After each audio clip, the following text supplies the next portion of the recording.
નમસ્કાર, આપ જોઈ રહ્યા છો સ્પાર્ક ટુડે ન્યૂઝ। ભાવનગર જિલ્લા ઘોઘા તાલુકાના લખણકા ગામે પ્રાથમિક શાળાના શિક્ષક દ્વારા વિદ્યાર્થીનીઓ સાથે શારીરિક અને અડપલા કર્યા હોવાના આક્ષેપ થયા છે, જે અંગે ઘોઘા પોલીસ દ્વારા કોઈ કાર્યવાહી ન કરતા મોટી સંખ્યામાં લોકો એસપી કચેરીએ પહોંચ્યા હતા અને રજૂઆત કરી હતી। લાખણકા ગામે પ્રાથમિક શાળાના શિક્ષક રમેશ ડાઠિયા સામે સ્થાનિક લોકો દ્વારા આક્ષેપ કરવામાં આવ્યા છે કે આ શિક્ષક વિદ્યાર્થીનીઓને રિસેસના ટાઈમમાં ક્લાસમાં બોલાવીને તેમની સાથે શારીરિક અડપલા કરી રહ્યો છે, જેના કારણે કેટલીક વિદ્યાર્થીનીઓ ગભરાઈ ગઈ છે, જે અંગે વાલીઓને જાણ કરતા વાલીઓ દ્વારા શાળાના આચાર્યને જાણ કરવામાં આવી હતી, પરંતુ આચાર્ય દ્વારા કોઈ કાર્યવાહી ન કરતા આખરે મોટી સંખ્યામાં લોકો ઘોઘા પોલીસ સ્ટેશન ખાતે પહોંચ્યા। ઘોઘા પોલીસ દ્વારા ફરિયાદ લેવાને બદલે તેમને અને વિદ્યાર્થીનીઓને ધમકાવવામાં આવ્યા તેવો આક્ષેપ થઈ રહ્યો છે। સમગ્ર બાબતને લઈને સ્થાનિક લોકોનું ટોળું એસપી કચેરીએ પહોંચ્યું હતું, જ્યાં ડીવાયએસપીને તેઓ દ્વારા લેખિતમાં રજૂઆત કરવામાં આવી। ઘોઘા પોલીસ સ્ટેશનના જે લાખણકા ગામમાં પ્રાથમિક શાળા આવેલી છે, ત્યાં નાના બાળકોમાં ગર્લ્સ અને બોયઝ ત્યાં ભણે છે। ત્યાંથી હાલમાં જે રજૂઆત થયેલી છે કે ત્યાંની જે ગર્લ્સ સ્ટુડન્ટ જે છે તેને ત્યાંના શિક્ષક દ્વારા પરેશાન કરવામાં આવે છે અને એવી મને અરજી આપેલી છે। આ બાબતે હું અંગત રસ લઈ અને ઇન્વેસ્ટિગેશન કરી અને એટ એ ટાઈમ તે જે હકીકત હશે એટ એ ટાઈમ તેની જો સત્ય હશે તો તેની ફરિયાદ દાખલ કરવા માટે ઘોઘા પીએસઆઈને હું જણાવી દઈશ। હાલમાં આ લોકોને સાંભળ્યા છે અને આ ખૂબ જ સંવેદનશીલ મુદ્દો છે અને વહેલી તકે એનો જે બી હશે તે બાબતે ઘટિત કાર્યવાહી કરવામાં આવશે।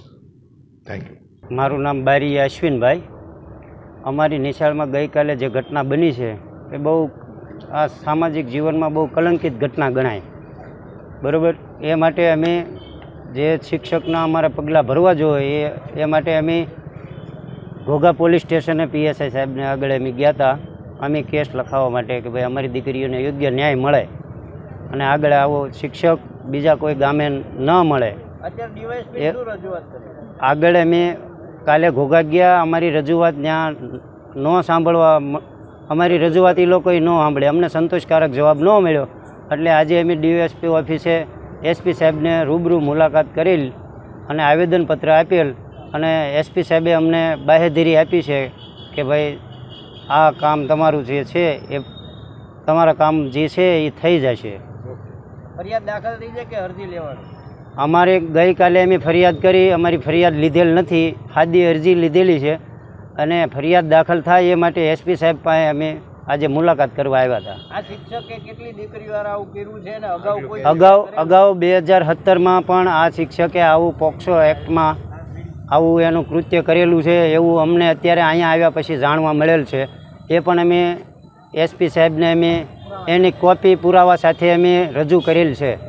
મારું નામ લક્ષ્મણભાઈ અને અમારા ગામની નિશાળની અંદર ગઈકાલે એક શિક્ષક દ્વારા ડાઠિયા રમેશભાઈ દ્વારા એક શરમસાર બને એવી ઘટના બની છે કે અમારા ગામની અમુક દીકરીઓ સાથે શારીરિક અડપલા કરી અને દીકરીઓને ગલત જગ્યાએ બેડ ટચ કરી અને આ મુદ્દો બનેલો છે।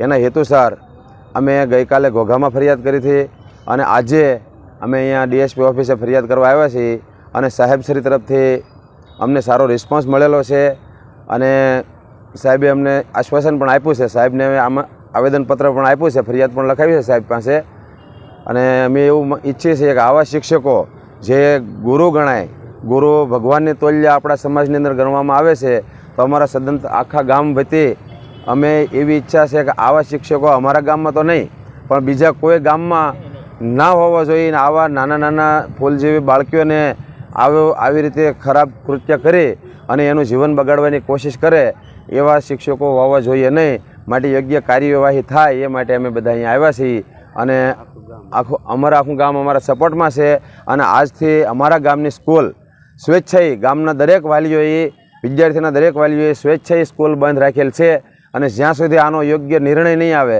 યોગ્ય કાર્યવાહી ચાલુ નહીં થાય આની, ત્યાં સુધી આ શિક્ષક સાથે ત્યાં સુધી અમારી સ્કૂલ સદંતર બંધ રહેશે અને કોઈ એ પણ વાત કોઈ અહીંનો કોઈ આપણો યોગ્ય અધિકારી આવી અને અમારા ગામજનો સાથે વાત નહીં કરે ત્યાં સુધી અમારી સ્કૂલ શરૂ કરશું નહીં, એવું અમે સ્વેચ્છાએ કાયદો હાથમાં લીધા વગર અહિંસક રીતે નિર્ણય લીધો છે અને અત્યાર સુધી અમારા ગામને કોઈ હિંસક પગલું ભરેલું નથી. આ બાબતથી કોઈ પણ પ્રકારનો નિર્ણય નહીં આવે તો આપનું આગળ શું કાર્યવાહી રહેશે? શું બસ અમે અમારા બાળકો નિશાળે નહીં મોકલીએ.